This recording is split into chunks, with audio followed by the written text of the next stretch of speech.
Hello बच्चों, आज हम करने जा रहे हैं मैथमेटिकल एस्पेक्ट्स ऑफ सिस्मोलॉजी का एक टॉपिक जिसका नाम है Haskell matrix method for Love waves. Okay बच्चों, चलिए शुरू करें। देखिएगा, इम्पोर्टेंट टॉपिक है बच्चों, एग्जाम के लिए ज़रूर प्रिपेयर कीजिए। चलिए देखिएगा, let us consider a layer structure consisting of n layers of homogeneous isotropic solid।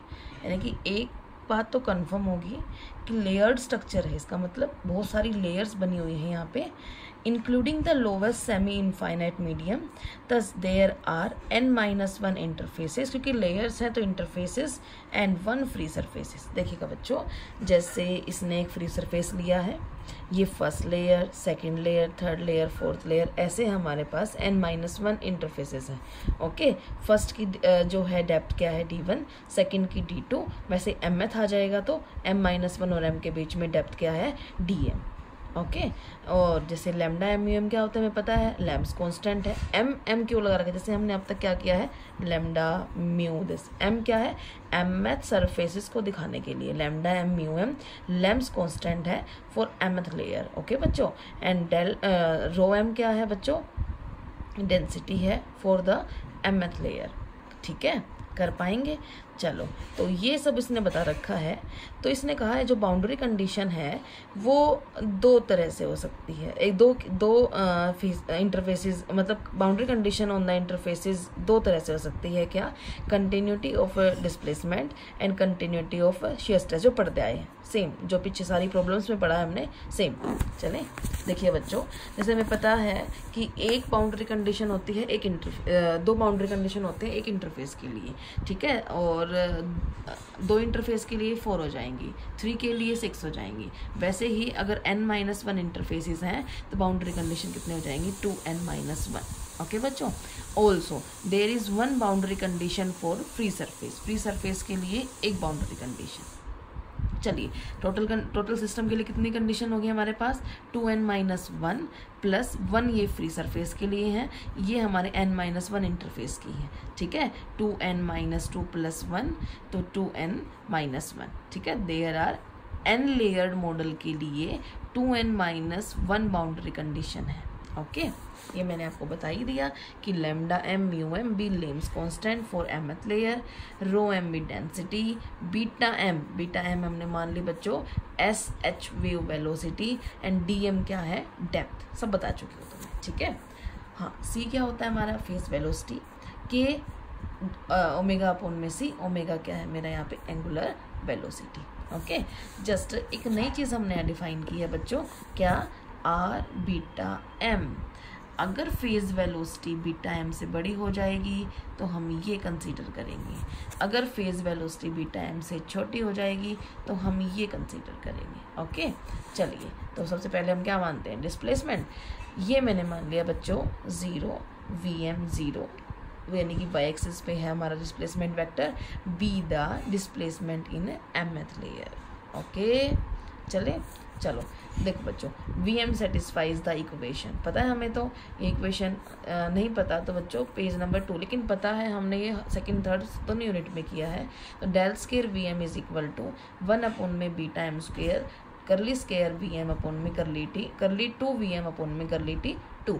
Okay, और बीटा एम यहाँ पे क्या होता है, म्यू एम अपॉन में rho M under the root, ये लैम्स कांस्टेंट है। ओके, तो इस टाइप की प्रॉब्लम का सॉल्यूशन आता है बच्चों, हमने पहले भी पढ़ा है क्या, fz a1 e raise to power iota kz under root c square by alpha square -1 plus beta b1 e raise to power minus iota kz under root c square alpha square -1, ये पढ़ा हुआ है बच्चों। ठीक है, अब हमारे पास fz की जगह क्या है, vm, सॉल्यूशन vm में, और mth लेवल की बात कर रहे हैं, लेयर की बात कर रहे हैं, तो हम am bm इस तरह से हमने सारे लिए। तो देखो बच्चों, am E raise to power minus iota K z same है, बस जो under root C square upon में अल्फा स्क्वायर -1 है ना, उसको मैंने ऐसे डिफाइन कर रखा है, तो मैंने ये लिया है यहाँ पे क्या, आर बीटा एम। ओके बच्चों, जस्ट इतना चेंज है इसमें कि यहाँ पे इसकी जगह आर बीटा एम लिया हुआ है।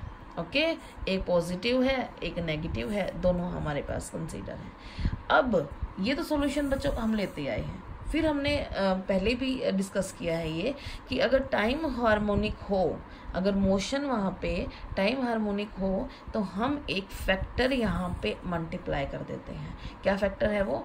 e⁻ iota omega T minus के एक्स। ओके बच्चों, करा है पहले भी ये, ध्यान दो कि अगर मोशन टाइम हार्मोनिक हो तो हम ये इंक्लूड कर देते हैं factor in the solution. Okay, where am and bm are arbitrary constants to be determined from boundary conditions। Okay बच्चों, देखिएगा नेक्स्ट कुछ इसने, जैसे मैंने तुम्हें बताया हुआ है, जो भी अपनी प्रॉब्लम को सॉल्व करता है या बाउंड्री कंडीशन भी साथ देता है और कुछ और रेस्ट्रिक्शंस अपने साथ देता है। ठीक है बच्चों, conditions.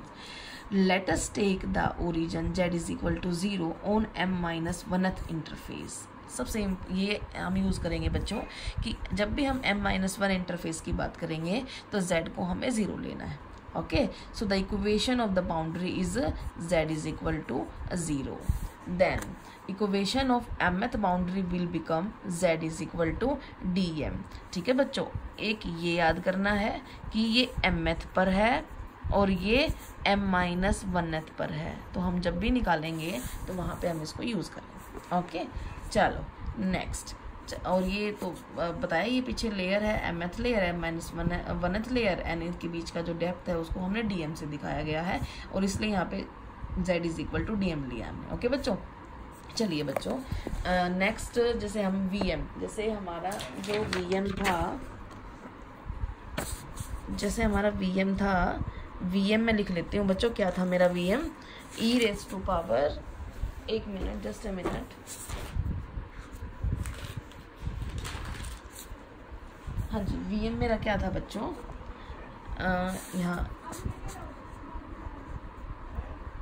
am e⁻ kr beta mz plus beta m e⁻ kr beta mz। Okay, sorry इधर प्लस है और ये क्या है? e⁻ iota omega T minus के एक्स। ओके बच्चों, अब देखो बच्चों, जो हमें इसने, ये है बच्चों हमारा vm am e⁻ kr beta mz plus beta m this bm, sorry not beta m, it is bm।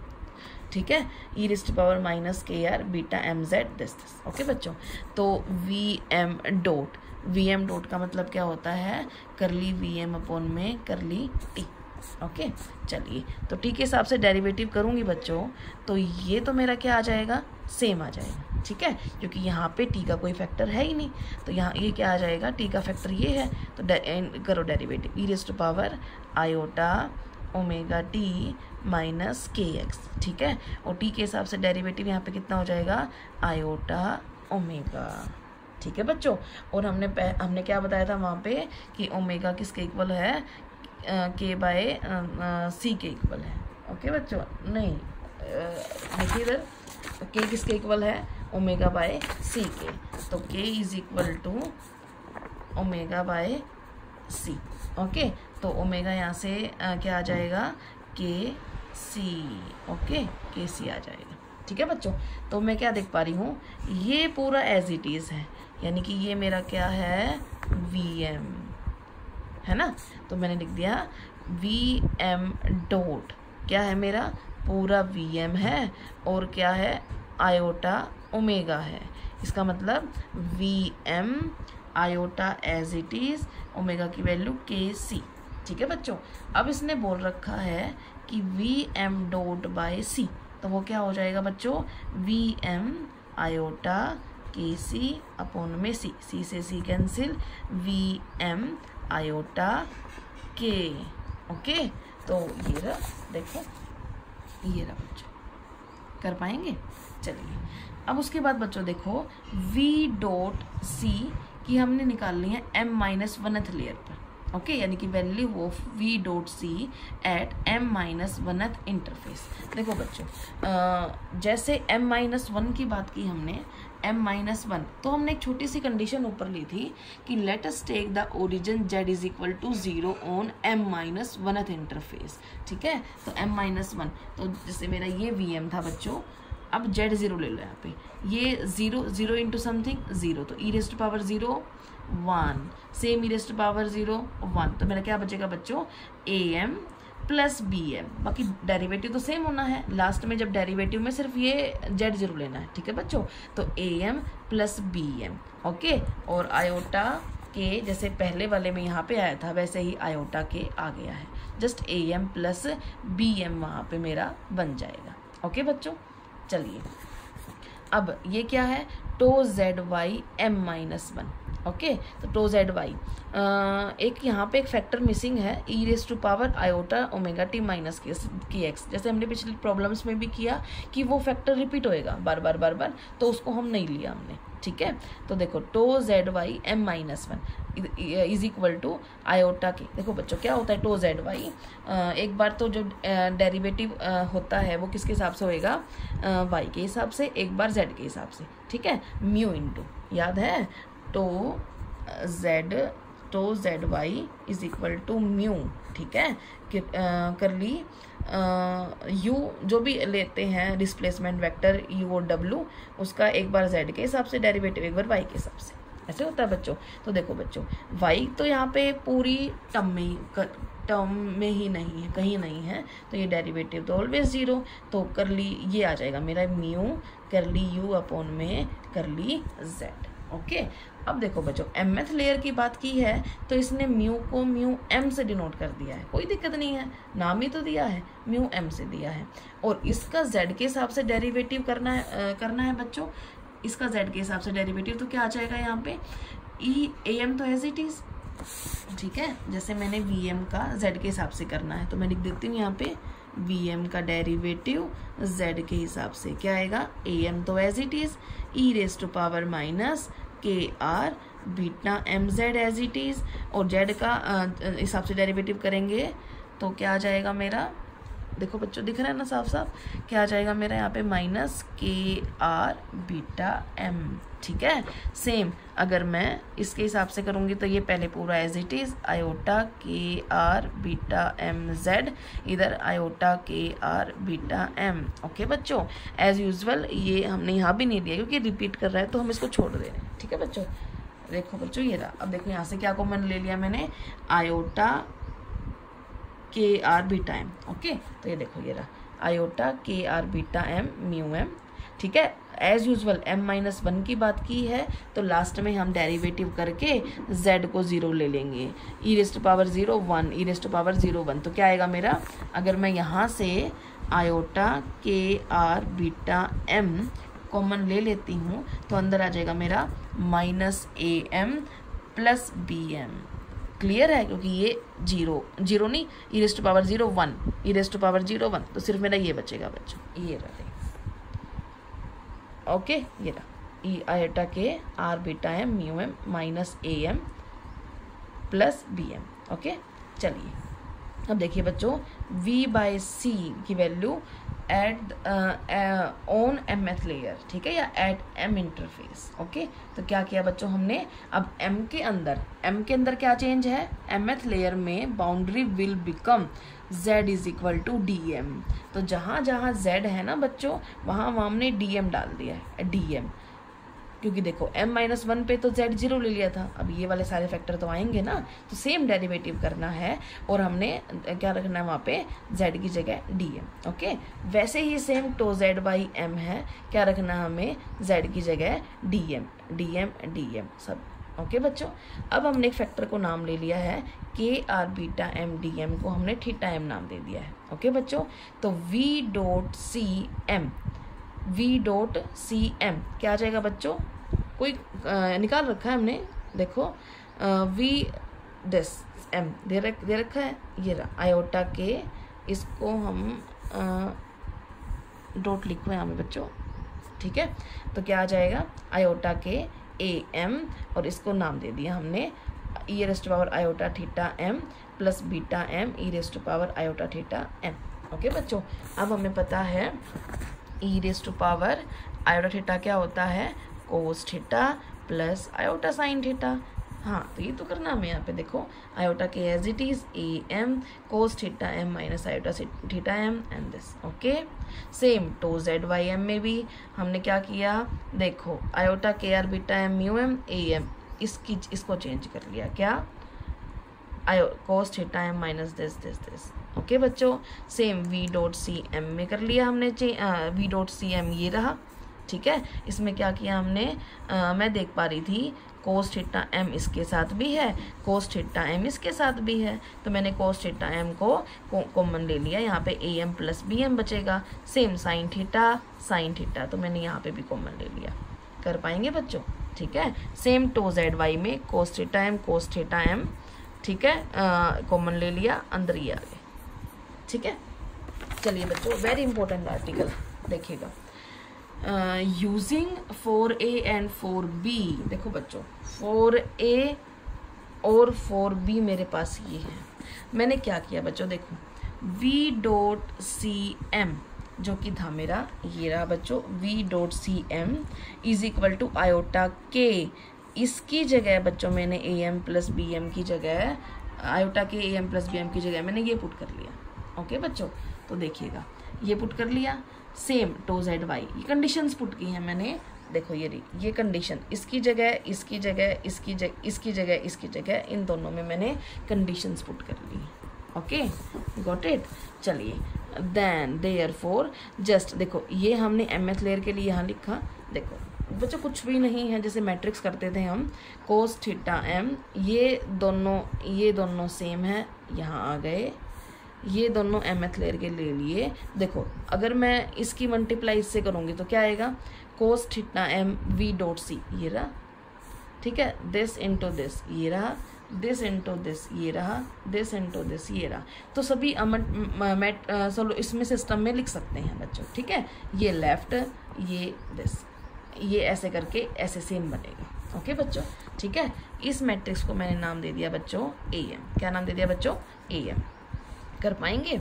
चलो, तो मैं क्या लिख पाऊंगी, V dot C up to Z M on mth layer. अगर नहीं आ रहा तो याद मैं याद दिला देती हूँ, जैसे हम लिखते हैं x a x plus b y, ठीक है, c x plus d z, x is equal to y, तो हम x1 y1 ले लो, तो हम लिखते हैं ना x1 y1 is equal to A B C D into में एक्स वाई।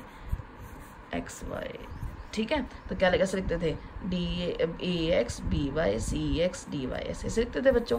तो ये सिस्टम में लिखा हुआ ऊपर। ठीक है, बस यहाँ पे हमने इसको मैट्रिक्स को ए एम नाम दे दिया, मैंने ए एम नाम दे दिया। चलो बच्चों, अब m को m-1 से रिप्लेस करो, तो m को m-1, यहाँ भी m-1, यहाँ पे m-1 m-2। ओके बच्चों, तो देयरफॉर, तो m-1 की मेरे पास यह वैल्यू आ गई, ये उठा के मैंने यहाँ पुट कर दी। फिर बच्चों क्या करना है, m-1 को m को m-1 से रिप्लेस किया, फिर m को m-2 से कर दिया, 3 से कर दिया, 4 से कर दिया, तो मेरे पास देखो ऐसे आते जाएंगे am-1 एट द एंड तक रिपीट कर दिया प्रोसेस, तो ये हमारे पास एंड तक आ जाएंगे। ओके बच्चों, अब लास्ट में मैंने क्या लिया, m को n-1 ले लिया, तो यहाँ पे n-1 n-2 दिस। ओके, चलिए, इसने इन सब का जो प्रोडक्ट है उसको नाम दिया कैपिटल ए। बच्चों कैपिटल ए दे दिया। ओके, चलिए देखो बच्चों, फ्रॉम 8 मेरी है ये वाली, we have V dot C. बच्चों जैसे हमने इसको इस फॉर्म में लिखा था, इसको इस फॉर्म में लिखा था, बस अब दोबारा इस फॉर्म में लिखना है। तो देखिएगा, वी डॉट सी, ये वी डॉट सी है, ठीक है, n-1 इज इक्वल टू, ये मैट्रिक्स है, इसको यहाँ पे मेरा क्या है बच्चों, मैट्रिक्स के साथ v dot by C tau Z Y at 0 इन, ठीक है, तो इसकी मल्टीप्लाई इससे, तो a11 v dot C 0, a12 tau Z Y this, इसकी मल्टीप्लाई इससे, इसकी मल्टीप्लाई। ओके बच्चों, ठीक है, तो अब देखो बच्चों 4a 4b बहुत इंपॉर्टेंट जो हैं ये इक्वेशंस हैं, 4a एंड 4b, इनके बारे में हम बात कर रहे हैं बच्चों। देखो तो हमने क्या किया, वहाँ पे m और m को n से रिप्लेस कर दिया। तो मैंने ये रिप्लेस करने के बाद मेरे पास ये दोनों है। ओके, तो देखिएगा, using 9 and 10 in 11 and 12 we have, देखो बच्चों 9 and 10, ये 9 10 है, ये 11 12 कहाँ पुट करेंगे, यहाँ पे ये वैल्यू देखो ये रही, ये पूरी वैल्यू पुट कर देंगे और यहाँ पे ये पूरी वैल्यू पुट कर देंगे। ओके बच्चों, चलिए तो मेरे पास ये आया। ठीक है, तो जब भी हमने अपनी प्रॉब्लम ली थी तब मैंने ये डिफाइन किया था C less than beta M. इसका मतलब beta M imaginary, negative imaginary है। तो बच्चों कंडीशन फॉर एग्जिस्टेंस है जो फ्री सरफेस की, वो क्या लिया मैंने, C less than beta M. Negative है तो रूट्स आर इमेजनरी, सो वहाँ पे टो जेड वाई और बीटा एन दोनों ही जीरो हो जाएंगे। दोनों जीरो, इन इक्वेशन में दोनों जीरो पुट करने के बाद मेरे पास ये आई, देखो ए एन बी एन को हमने ज़ीरो ले लिया, यहाँ पे भी बी एन को ज़ीरो ले लिया, यहाँ पे टो जेड वाई को ज़ीरो ले लिया। तो मेरे पास बच्चों ये दोनों इक्वेशन आए। ओके, चलिए 15। अब देखो ए एन की वैल्यू मेरे पास ये है, ये मैंने यहाँ पुट कर दी, दोनों इक्वल आ गए बच्चों। ठीक है, अब देखो V dot Y C cancel, iota K से आयोटा के कैंसिल। अब जो बच गया माइनस A11 ये बच गया बच्चों। अब इसको उधर ले जाओ, मेरा ये आ गया। ओके, चलिए, this is the frequency equation of love waves propagating in a medium consisting of n-1 layer over a half space। Okay बच्चों, ये हमारी थी हास्कल मैट्रिक्स, ठीक है, फॉर लव वेव्स। ठीक है, मुझे लगता है आपको समझ में आ गई होगी, नहीं आई तो अगेन प्रॉब्लम ले सकते हैं, कोई डाउट, कोई दिक्कत ही नहीं है किसी तरह की। ठीक है बच्चों, लेकिन एग्जाम के लिए इसको प्रिपेयर कीजिएगा। Okay, thank you.